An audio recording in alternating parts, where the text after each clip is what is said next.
근래에 우리 주위에 보면 위로가 필요한 사람들이 참 많은 것 같습니다. 지난번에 세월호 사건을 통해서도 정말 많은 위로가 또 당한 사람들에게 필요했고, 또 무슨 윤일병 사건, 또 뭐 임병장 사건, 그런 사건에도 당사자들에게 얼마나 많은 또 위로가 필요하겠습니까? 또 근래에 이렇게 TV를 보니까 뭐 연예인들도 그렇고 나와가지고 얼음물을 뒤집어 쓰는 사람들이 있더라고요. 그런데 야, 저 얼마나 참 시원할까라는 생각보다는 야, 이거 얼마나 고통스러울까 이런 생각이 많이 들게 됩니다. 그런데 왜 얼음물을 뒤집어 쓰죠? 다름이 아니라 바로 그 루게릭병을 앓고 있는 사람들 때문에 그런 캠페인이 지금 진행이 되고 있다 그러죠. 이 루게릭이라는 사람은 사람의 이름입니다, 원래. 근데 원래 그 미국의 그 메이저리그, 그러니까 야구 어떻게 보면 프로 선수였었는데, 이 루게릭이라는 사람이 이상한 병에 걸려가지고 근육이 계속해서 마비가 돼서 결국은 이제 사망에 이르게 되었는데, 그 선수의 이름을 따서 루게릭병이다 이렇게 이름을 붙이게 됐죠.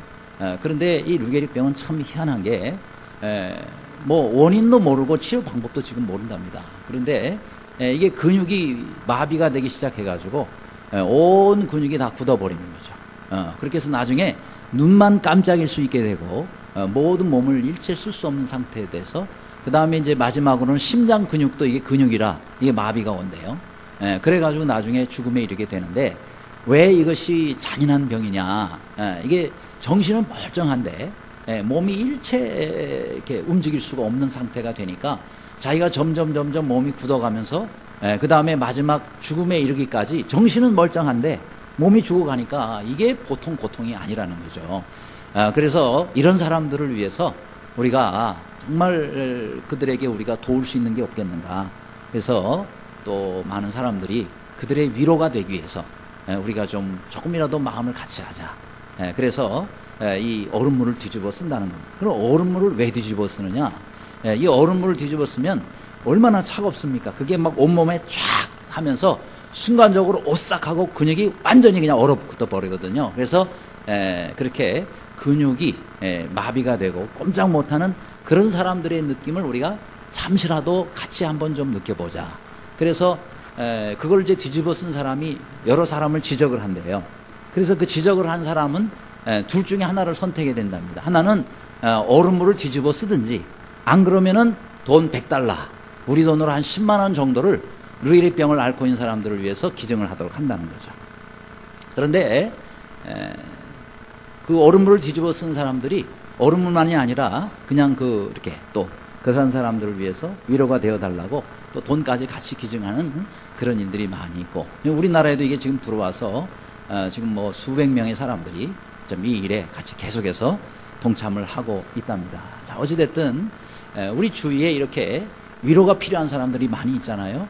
그런 위로가 필요한 사람들에게 우리가 조금이라도 함께 위로를 나눌 수 있는 그런 성도가 되시기를 간절히 바랍니다. 여러분, 성경은 우리 하나님은 위로의 하나님이시라고 그랬는데, 과연 위로와 관련해서 우리 하나님은 어떤 분이신가를 오늘 함께 은혜를 나누기를 원합니다. 자, 첫째로 우리 하나님은 모든 위로의 근원이 되시는 분이시다 라고 말씀합니다. 3절이죠. 찬송하리로다. 그는 우리 주 예수 그리스도의 하나님이시요 자비의 아버지시요 모든 위로의 하나님이시며 라고 말씀하고 있습니다. 그렇습니다. 하나님은 모든 위로의 하나님이십니다. 자, 이것은 무슨 말이에요? 모든 위로가 하나님께로부터 온다라는 그런 말씀입니다. 그래요. 우리 하나님은 모든 위로의 창고가 되시고 또 모든 위로의 원천이 되시는 분이다. 그렇기 때문에 우리가 위로를 필요할 때면 어디로 가야 돼요? 하나님께로 가야 된다 하는 겁니다. 물론 하나님을 모르는 사람, 믿지 않는 사람은 위로를 찾기 위해서 하나님께 가지 않겠죠. 모르니까. 그러나 우리는 이미 하나님의 자녀입니다. 하나님의 사랑하는 자녀들이요 백성들입니다. 그러므로 다른 데 가서 우리가 위로를 찾으려고 하지 말고 하나님께 먼저 가시기를 바랍니다. 하나님 안에는 모든 종류의 위로가 다 들어있고 또 하나님은 모든 위로를 우리에게 주시기를 기뻐하시는 분이에요. 그렇기 때문에 정말 위로가 필요할 때 사람 찾아가서 상처받고 사람 찾아가가지고 실망하지 말고 하나님께 제일 먼저 찾아가고 그 하나님께 위로를 받을 수 있는 우리 모두가 되시기를 간절히 바랍니다. 여러분, 저 뉴홉 커뮤니티 처치라는 그 교회의 담임 목사님인 데일 갤러웨이라는 목사님이 계세요. 근데 이분도 뭐 우리 참 유명한 목사님이신데, 이분 교회에 학교에서 선생님을 하는 교사 톰슨 선생님이라고 그 교회 성도랍니다. 근데 이제 이분이 학교에서 아이들을 가르치는데 그 선생님에게 있었던 이야기가 이 목사님이 쓰신 글 가운데 있어서 은혜가 돼서 함께 나누려고 합니다. 근데 그 학생의 이름은 테디라는 학생이에요. 근데 이 테드라는 학생이 학교에 가가지고 그냥 계속 왕따를 당하는 겁니다. 또 이 아이가 몸에서 옷에서 막 냄새가 나는 거예요. 안 좋은 냄새가. 그러니까 옆에만 가면 냄새가 나니까 어느 애들이 좋아하겠습니까? 그래서 당연히 이 아이가 지금 자꾸 왕따를 당하고 있는 겁니다. 뭐 시험을 보면은 채점할 것도 없이 뭐 다 틀리는 거예요. 그러니까 뭐 성적도 반에서 꼴등이고, 그리고 애들하고도 어울리지를 못하고 아이가 좀 그런 상황이 됐습니다. 그래서 이제 이 선생님이 테디의 시험지를 가지고 채점을 하다가 왜 아이가 이렇게까지 됐을까? 뭔가 이유가 있지 않겠나? 그런 생각을 하고는 이 아이가 지금 초등학교 5학년이니까 1, 2, 3, 4학년까지 생활기록부를 이렇게 찾았대요. 그래서 1학년 때부터 한번 살펴봤답니다. 1학년 때 선생님이 뭐라고 적어놨냐면은 이 아이는 착한 아이입니다. 미래가 보입니다. 그런데 가정환경이 좀 불우합니다. 이렇게 적어놨더래요. 이제 2학년 때 생활기록부를 보니까 이 아이는 조용한 아이입니다. 근데 조금 폐쇄적인 그런 성향이 있네요. 그런데 어머니가 불치병에 걸려 계십니다. 이렇게 적어놨대요. 그 다음에 이제 3학년 때 생활기록부를 보니까 이 아이는 학업 성취도가 많이 떨어집니다. 그리고 금년에 어머니가 돌아가셨습니다. 그런데 아버지는 이 아이에 대해서 전혀 무관심합니다. 이렇게 적어놨어요. 그리고 이제 4학년 때 생활기록부를 보니까 이 아이는 미래가 없습니다. 아버지도 가출했고 현재 이모가 양육을 하는데 학대를 당하고 있는 것 같습니다. 이렇게 적어놨어요. 갈수록 안 좋아지죠. 그러다가 이제 이분이 5학년 때 이 아이를 담임을 맡게 된 거예요. 그러니 이 아이의 1, 2, 3, 4학년 동안에 쭉 그동안의 환경을 보니까 너무 환경이 자꾸 안 좋게 변해가면서 아하, 그래서 이 아이가 지금 이렇게 됐구나 라고 생각을 하니까 너무 마음이 아픈 거예요. 그래서 눈물을 흘리면서 이렇게 결심을 했답니다. 이 아이를 내가 잘 좀 엄마같이 돌봐줘야 되겠다. 그래서 교사로서의 사명감을 가지고 방과 후에 이 아이가 너무 이제 공부를 못하고 성적이 안 나오니까 이 아이를 몇 시간씩 붙잡고 개인적으로 1대1로 그 아이에게 공부를 가르쳐주면서 그 아이를 위로하고 세워주기 시작했어요. 드디어 한 해를 마무리하는 성탄절이 다가왔습니다. 성탄절이 되면 미국의 이제 학교들은 어떻게 하느냐면 담임 선생님에게 작은 선물을 하나씩 다 합니다. 근데 뭐 가격이 비싼 건 아니죠. 불과 이제 5,000원 내외의 그런 적은 액수, 5,000원 이상은 또 안 된다 그래요. 그 이하만 해서 선생님은 선물을 하게 돼 있어요. 이게 선생님이 선물을 성탄절 때 아이들에게 다 받잖아요. 그런데 그 선물을 받을 때 선생님은 그 자리에서 다 그걸 또 공개하게 돼 있습니다. 그게 무슨 선물이고 그 선물에 대한 반응을 그 아이가 있는 데서 또 학생들이 보는 앞에서 반응을 보여주게 돼 있어요. 자, 어쨌든 그렇게 해서 이제 개봉을 하는데 드디어 이 테디라는 학생이 또 준 선물을 열어보게 됐습니다. 뚜껑을 딱 여니까 그 선물이 2개가 들었대요. 하나는 목걸이가 들어있는데 여기저기 알이 빠진 가짜 다이아몬드 목걸이가 들어있었답니다. 또 하나는 향수병, 손때 묻은 향수병이 들어있는데 뭐 아주 좀 뭘까 겉보기에도 좀 지저분한 그런 향수병이 2가지가 선물로 들어있어. 다른 애들이 그걸 보고 막 웃습니다. 아니 어떻게 너는 선생님에게 선물을 하는데도 그런 선물을 하냐. 아이들이 막 이제 웃죠. 그런데 이 선생님이 반응을 어떻게 했느냐. 목걸이를 이렇게 다 걸면서 물론 여기저기 뭐 알이 빠져 있었지만은 그 목걸이를 다 걸면서 테디야 나는 이런 목걸이가 참 좋더라 그러면서 그거를 다른 거예요. 그 다음에 이제 향수를 탁 뿌리는데 그 향수는 또 다 써가지고 바닥에 조금밖에 안 남은 손때 묻은 향수입니다. 그런데 그것도 고맙다 그러면서 향수를 착하게 뿌리면서 나는 이 향수를 너무 좋아해. 아주 좋아한다 그러는 거예요. 그뿐만 아니라 이렇게 말합니다. 테디야, 너무 고마워. 네가 준 선물은 내가 올해 받은 최고의 성탄절 선물이란다. 이 아이가 선생님한테 혼날 줄 알았는데 선생님의 이런 칭찬을 받고 보니까 너무 기분이 좋았겠죠? 자, 드디어 이제 성탄절이 끝나고 이 아이는 학년이 올라가고 어쨌든 이제 시간이 한참 지났어요. 6년 정도가 지났다면 5, 6년 정도가 지났습니다. 이 톰슨 선생님이 편지를 한 통을 나중에 받는데 무슨 편지냐면 그 테디한테 온 편지입니다. 거기에 고등학교를 졸업한다라고 거기에다가 기록이 되어 있습니다. 내용은 이렇습니다. 사랑하는 톰슨 선생님, 제 고등학교 졸업 소식을 선생님께 제일 먼저 전해드리고 싶었어요. 저 반에서 2등으로 졸업합니다. 그렇게 적혀 있는 거예요. 전교 꼴등하던 아이가 이제 졸업할 때 반에서 2등으로 고등학교 때 졸업을 하게 되는 거예요. 그런 다음에 4년이 지났습니다. 또 편지가 한 통이 이 테디에게 왔습니다. 사랑하는 톰슨 선생님, 저 대학을 졸업하는데 과 전체에서 수석 졸업을 하게 됐습니다. 대학 과에서 1등으로 졸업했대요. 그러면서 편지를 보내왔습니다. 그로부터 또 다시 4년 후에 이 톰슨 선생님에게 테디가 편지를 보내왔습니다. 사랑하는 톰슨 선생님, 제가 의대를 졸업하고 드디어 의사가 됐습니다. 참 멋지죠? 저 그리고 이제 결혼합니다. 결혼한대요. 그러면서 제 어머니가 일찍 돌아가신 거 선생님 아시죠? 선생님, 제 결혼식 때 선생님께서 제 어머니 자리에 좀 앉아주세요. 선생님은 저에게 어머니입니다. 이렇게 얘기를 하네요. 얼마나 참 마음에 참 감격이 되고 감동이 됩니까? 그렇죠? 이 아이는 물론 이 선생님이 1년 정도밖에 돌봐주지를 못했는데 이 아이 속에는 늘 그 선생님이 우리 엄마야 라고 생각을 하고 그렇게 생각하고 늘 때마다 소식을 전해왔던 거죠. 그래요.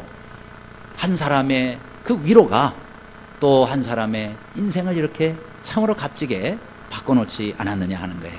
여러분, 모든 위로의 뿌리는, 모든 위로의 시작은 하나님이십니다.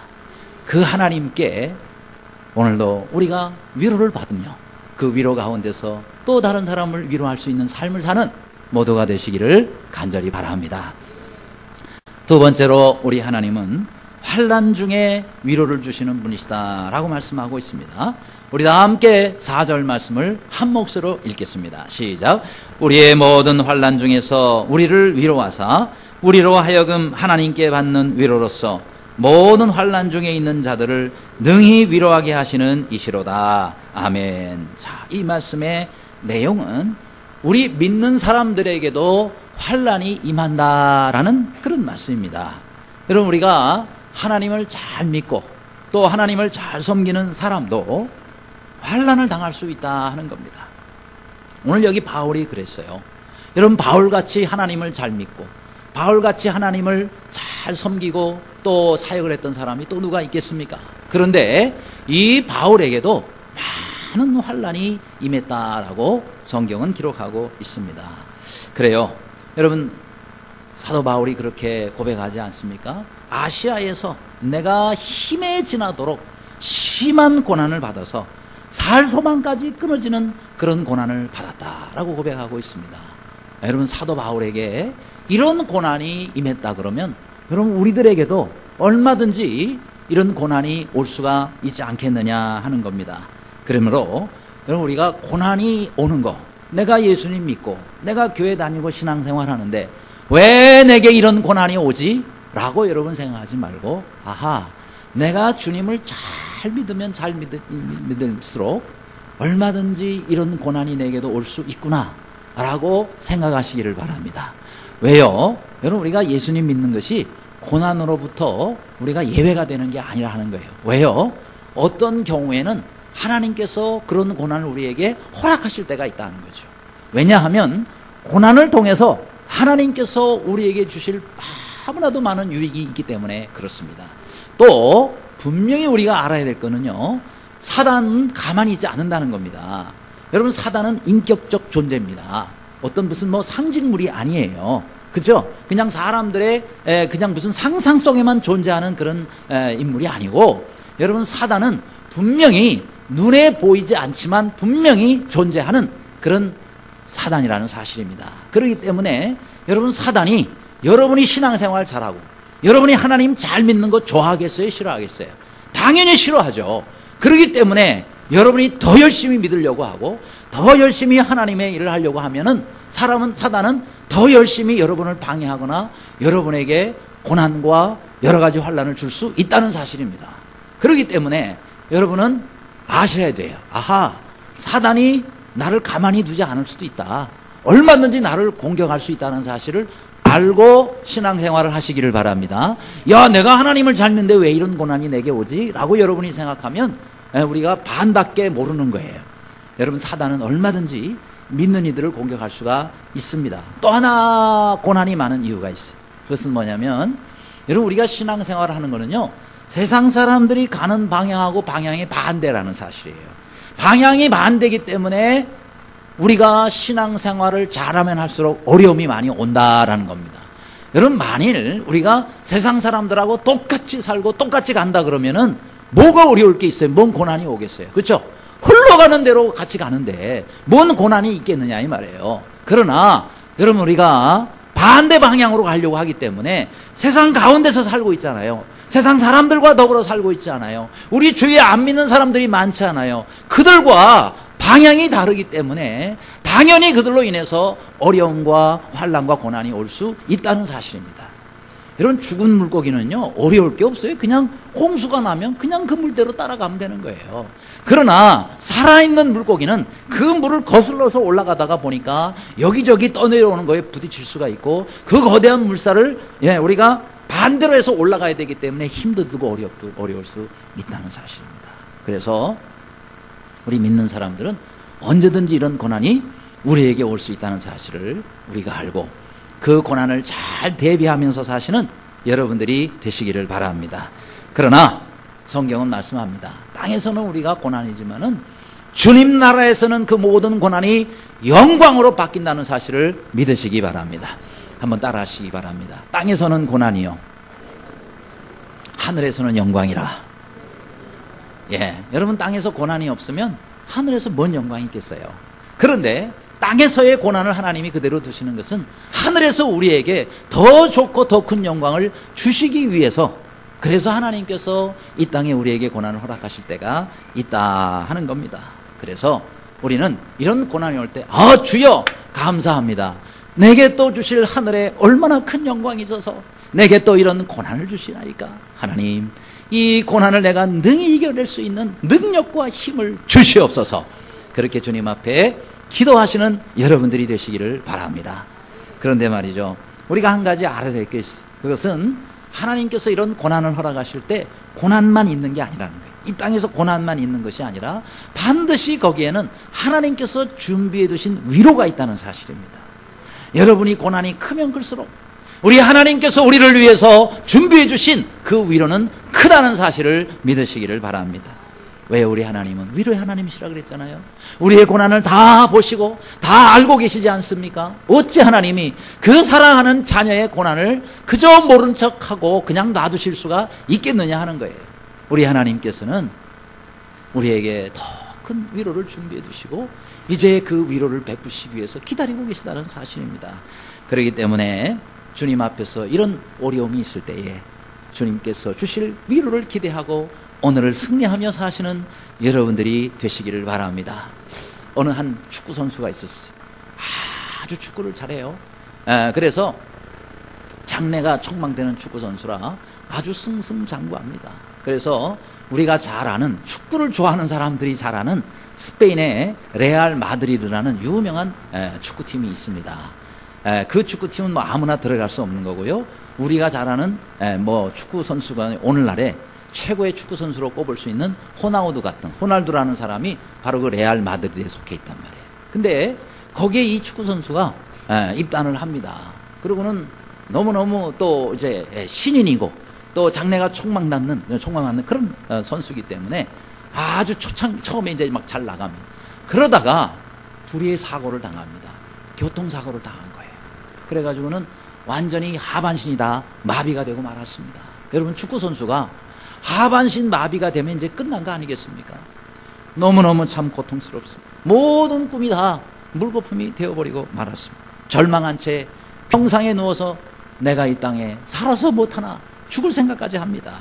그런데 병원에 입원해 있는 동안에 간호사 한 명이 돌봐주다가 이 사람이 하반신은 못 쓰지만 상체를 쓸 수 있잖아. 그래 생각을 하고는 그냥 이렇게 무료하게 절망만 하고 있지 말고 저 위에 손이라든지 이런 거 쓸 수 있으니까 기타를 한번 쳐보시면 어떻겠냐고. 그래가지고 간호사가 기타를 선물해 준 거예요, 병원에서. 그래서 이제 기타를 연주를 하면서 노래를 하는데 사람들이 막 감동을 받고 그러는 거예요. 내가 노래를 내가 잘하는가 보다. 이래 생각을 하고는 그때부터 본격적으로 기타를 연주를 하고 그리고 기타에 맞춰서 노래를 하기 시작합니다. 사람들이 그 노래를 듣고는 또 한 번 해보라고, 또 한 번 해보라. 그러면서 이 사람이 여기저기 다니면서 나중에는 이제 이것도 회복이 되고, 그러면서 여기저기 다니면서 노래를 하는데 사람들이 다 이 사람 노래만 하면은 감동을 받아요. 그래가지고 스페인의 70년대, 80년대에 저 사람이 국민 가수가 됩니다. 국민 가수. 누군지 이름을 저기 나오죠? 훌리오 이글레시아스. 잘 모르시겠어요? 저 사람이 부른 노래 중에 히트곡이 많죠. When I need you 뭐 이러면서 하는 노래가 또 있단 말이에요. 들어봤어요, 최근에도. 근데 뭐 헤이라는 것과 뭐 크레이지라는 아무튼 유명한 곡들이래요. 저는 잘 모르겠는데. 그런데 그 사람이 작년에도 2014년이니까 작년이죠. 작년에도 저 뭐 현대백화점인가 거기서 저분을 초청해 가지고 큰 무슨 그 음악회도 하고 그랬답니다. 뭐 저분의 판매된 음반만 해도 1억 장이 넘는다는 거예요. 그렇게 유명해지게 됐는데 그게 뭐예요? 그 간호사 한 명. 그 간호사 한 명이 뭐 밑에는 못 쓰지만 위는 쓸 수 있으니까 기타라도 한번 쳐보세요. 바로 그거죠. 그죠? 그 작은 위로가 저 사람의 삶을 완전히 바꿔놓을 수 있었다 하는 겁니다. 여러분, 저 미국의 뷰라라는 그런 간호사 얘기, 오늘 간호사 얘기를 많이 하네요. 근데 이 간호사가 오늘날 갑자기 급성 관절염이 걸린 거예요. 급성 관절염인데 갑자기 온 몸이 다 마비가 되는 거죠. 마비가 되니까 얼마나 참 답답하겠어요. 갑자기 보니까 손을 쓸 수도 없었다는 거죠. 그런데 딱 오른 손가락만 좀 몸에 움직이고 나머지는 마비가 된 거예요. 그러니 얼마나 기가 막히겠습니까? 그래서 하늘을 원망하고 세상을 원망하면서 세월을 보내게 됩니다. 그러던 어느 날 가만히 생각해 보니까 그래도 내가 이 오른손가락이라도 사용할 수 있다는 게 얼마나 감사하냐. 그렇죠? 모든 게 다 마비가 됐는데 마비가 된 것만 생각하면 죽고 싶지만 그러나 내 이 오른손가락이라도 내가 쓸 수 있으니 얼마나 이게 감사하냐. 그러면 이 오른손가락이라도 살려는 하나님의 뜻이 있지 않겠느냐. 그래서 이 오른손가락으로 내가 어떻게 해서 이걸 가지고 뭘 해야 다른 사람들에게 위로가 되고 다른 사람의 기쁨이 될 수 있을까? 라고 생각을 할 때에 맞아. 내가 손가락으로 전화기 돌리는 건 할 수 있지 않냐. 그래서 병원에다가 전화기를 설치해 놓고는요, 늘 남는 게 시간이니까 거기 전화를 이렇게 하는 거예요. 그래가지고 다른 사람들을 위로하기 시작합니다. 그래서 이렇게 전화를 해가지고 여러 사람들에게 위로의 메시지를 주기 시작했습니다. 아픈 사람들, 또 병든 사람들, 그 다음에 또 힘들어하는 사람들, 이렇게 다 전화를 해요. 그래서 나중에 이 사람의 전화를 받은 사람들이 전부 바뀌어요. 변화가 일어나요. 심지어 어떤 사람이 자살하려고 시도를 하려고 하다가 이 사람의 전화를 받고 그만 위로가 돼가지고 회복이 돼서 자살하는 것을 이 사람이 돌이키게 돼요. 그래서 많은 사람들이 또 살아나는 거예요. 이 사람은 오른쪽 손가락 하나밖에 못 쓰지만은 그러나 이걸 통해서 많은 사람들을 살리는 그런 삶이 되게 되었다. 여러분, 하나님께서 오늘 우리에게 얼마나 많은 것들을 주셨습니까? 이 간호사에 비하면 우리는 너무 성한 데가 많고 우리는 너무 가진 게 많다 하는 겁니다. 하나님께서 나에게 왜 이 모든 것들을 주셨는지 다시 한번 돌아보고 그리고 이것을 통해서 다른 사람들에게 위로가 되는 삶을 사실 수 있기를 간절히 바랍니다. 환난 중에 있는 사람들에게 위로가 되도록 오늘 나를 여기까지 인도하신 그 주님을 생각하면서 모든 환난 중에 있는 사람들에게 귀한 위로의 삶을 사는 우리 모두가 되시기를 간절히 바랍니다. 세 번째로 우리 하나님은 넘치는 위로의 하나님이시라는 겁니다. 5절에 그리스도의 고난이 우리에게 넘친 것 같이 우리가 받는 위로도 그리스도로 말미암아 넘치는도다 라고 말씀하고 있습니다. 그래요, 우리 하나님은 우리에게 위로를 주시되 조금 주다 마는 분이 아니고 넘치도록 주시는 하나님이신 것을 믿으시기 바랍니다. 그래요, 우리 하나님께서 우리에게 이런 위로를 넘치게 하시는데 성경은 뭐라고 말씀하고 있냐면 그리스도로 말미암아 넘친다라고 말씀하고 있습니다. 그러니까 하나님께서는 우리에게 위로를 주시되 누구를 통해서 주세요? 그리스도를 통하여 주신다. 여러분, 그리스도, 우리 예수 그리스도를 통해서 우리에게 위로가 넘치도록 부어진다 하는 겁니다. 그렇기 때문에 하나님께 위로를 얻기를 원하는 분들은 바로 우리 예수 그리스도를 묵상해야 돼요. 예수 그리스도께서 과연 어떤 삶을 사셨는가라고 묵상하게 되면요, 그 주님을 통해서 하나님은 넘치도록 우리에게 위로를 부어주신다 하는 겁니다. 늘 주님 안에서 하나님의 위로를 찾으시기를 간절히 바랍니다. 그런데요, 이 그리스도로 말미암아 위로가 넘친다 그랬는데 그 앞에 말씀이 또 중요해요. 앞에 말씀이 뭐라고 했어요?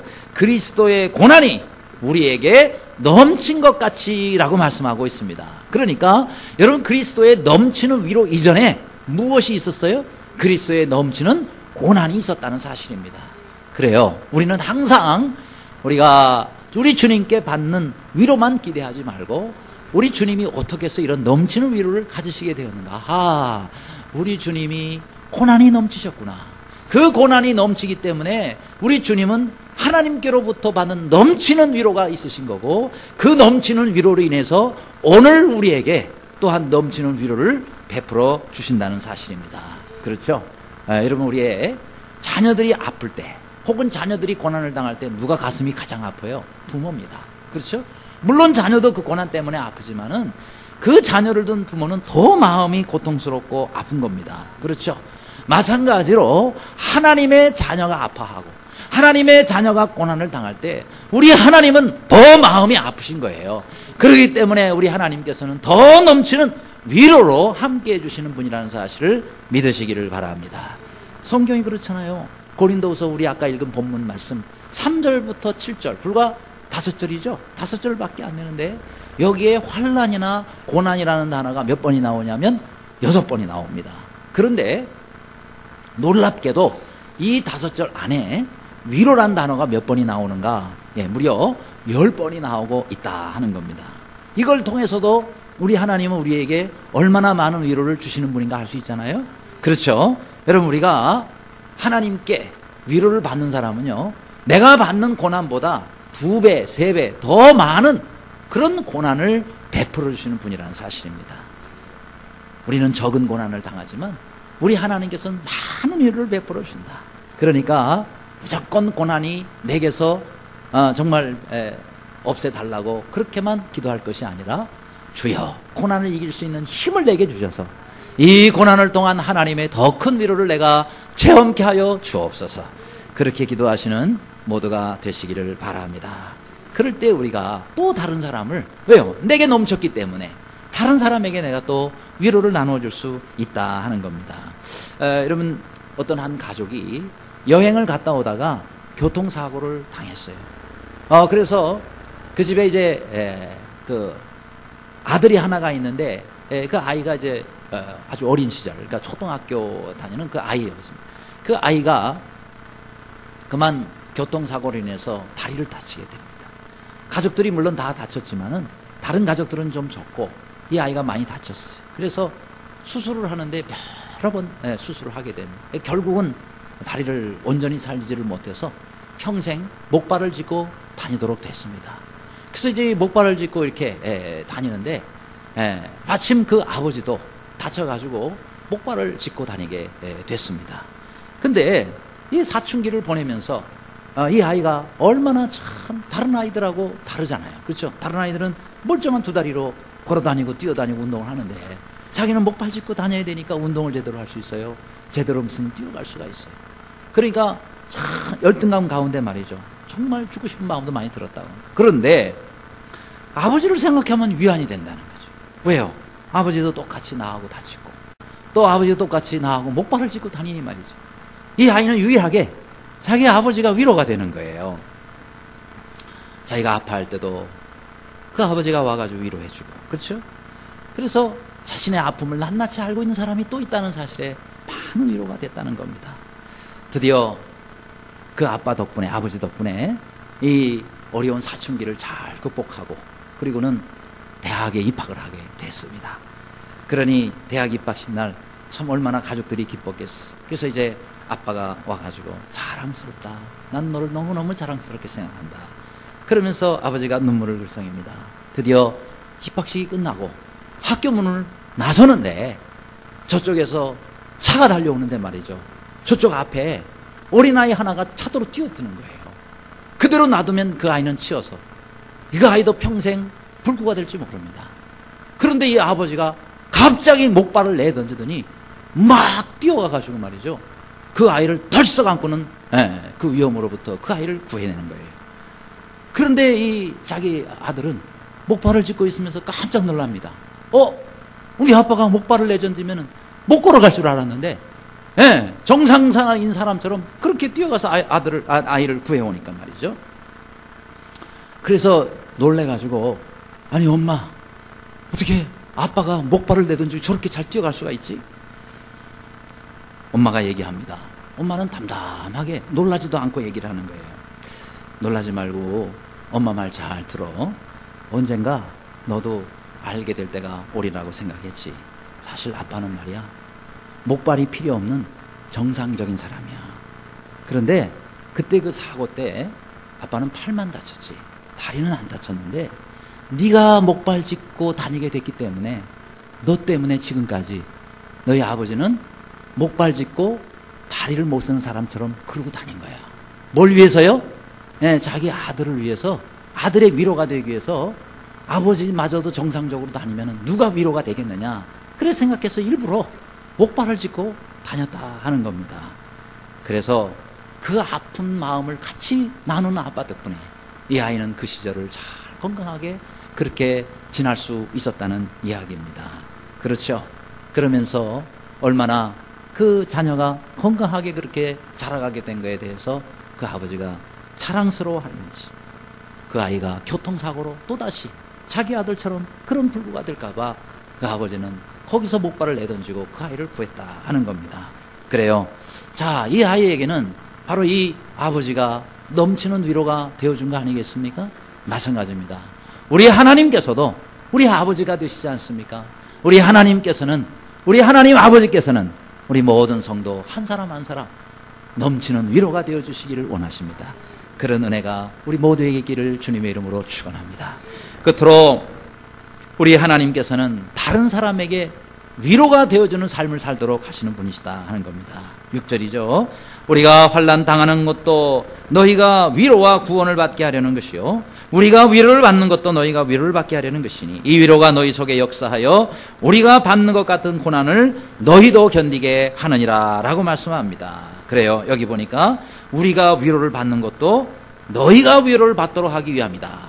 우리 하나님께서는 우리에게 위로를 주시지만 그 위로가 우리에게서 그치는 것을 원치 않으세요. 우리에게서 끝나는 위로가 아니라 이제 또 다른 사람에게 우리가 위로가 되어주는 그런 삶을 원하신다는 사실입니다. 4절에도 말씀하잖아요. 우리로 하여금 하나님께 받는 위로로서 환난 중에 있는 자들을 능히 위로하게 하시는 이시로다. 그렇게 말씀하고 있습니다. 이게 뭐예요? 위로의 재생산입니다.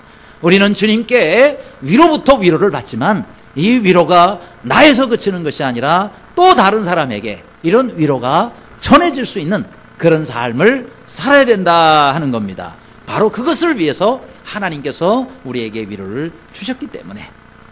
그렇죠? 그러면 여러분 우리가 위로를 받을 때 혹은 다른 사람을 위로를 할 때 여러분 어떤 위로가 가장 큰 위로가 됩니까?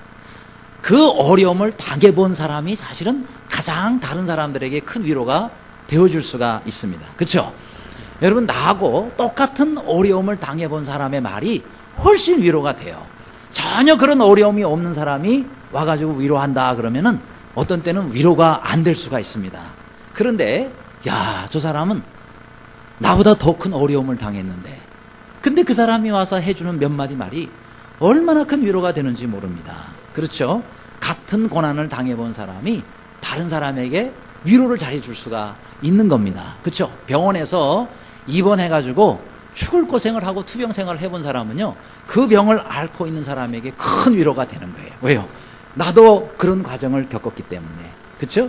또 자녀를 하나가 잃은 사람이 있다면 자녀를 하나 잃은 사람에게 누가 큰 위로가 되겠어요? 하나나 둘을 잃어본 사람, 자녀를 둘을 잃어본 사람은요, 하나 잃은 사람에게 큰 위로가 되는 거예요. 왜요? 하나 잃어본 사람이요, 야, 나는 자녀 하나 잃어도 이렇게 고통스럽고 힘든데 자녀를 둘이나 잃은 저 사람은 얼마나 더 큰 어려움이 있을까.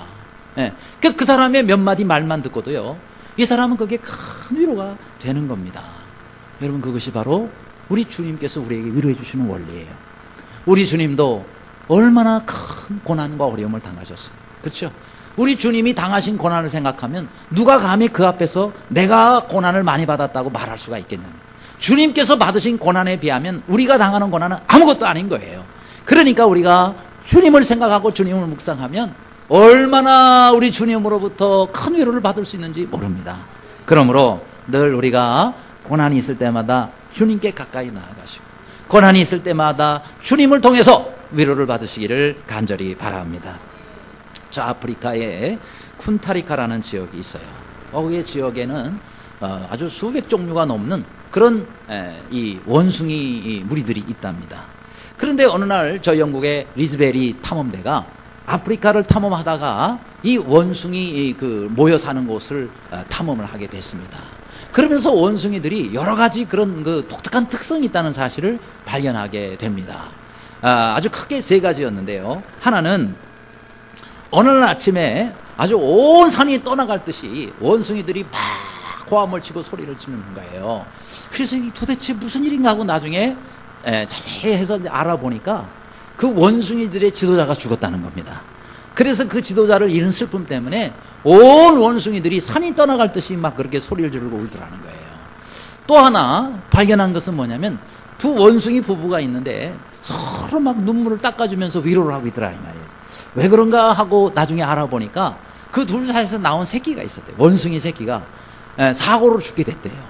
그러니까 이 부부 원숭이가 서로 울면서 서로의 눈물을 이렇게 닦아주는 그런 모습을 보았다는 거예요. 또 하나 이제 발견한 것이 뭐냐면은, 원숭이 한 마리가 큰 구렁이한테 붙잡혀가지고요, 몸이 칭칭 감겨가지고 거의 죽어가고 있습니다. 그러니까 나머지 원숭이들이 말이죠, 손에다가 돌을 들고는 그 구렁이를 향해서 막 우리 동료 원숭이 살려내라고 막 계속 던지는 거예요. 그런데 워낙 이 구렁이가 커가지고 꿈쩍도 안 하고는, 그러고는 이 잡은 원숭이를 한 입에 넣어가지고 꿀꺽꿀꺽 하면서 먹고 있더랍니다. 그러니 이제 더 이상 살려낼 수가 없죠. 뱀 뱃속에 들어갔으니 말이죠. 그러니까 이 원숭이들이 결국은 구해내지를 못해가지고 전부 이 나무에 거꾸로 매달려가지고 꺽꺽 하면서 다 그렇게 울고 있더래요. 그래서 이 영국의 리즈베리 탐험대가 그거를 깨달았다는 거예요. 야, 정말 이 원숭이들도 이렇게 어려운 일을 당했을 때 저렇게 함께 울고 저런 마음을 갖는구나. 그런데 사람 중에서 정말 다른 사람을 위로하는 그런 마음이 없는 사람, 그런 사람은 아프리카의 쿤타리카로 다 보내자. 그래서 저 원숭이들을 통해서 이거를 배우고 원숭이들보다 나은 인간의 모습을 다시 회복하도록 만들어주자.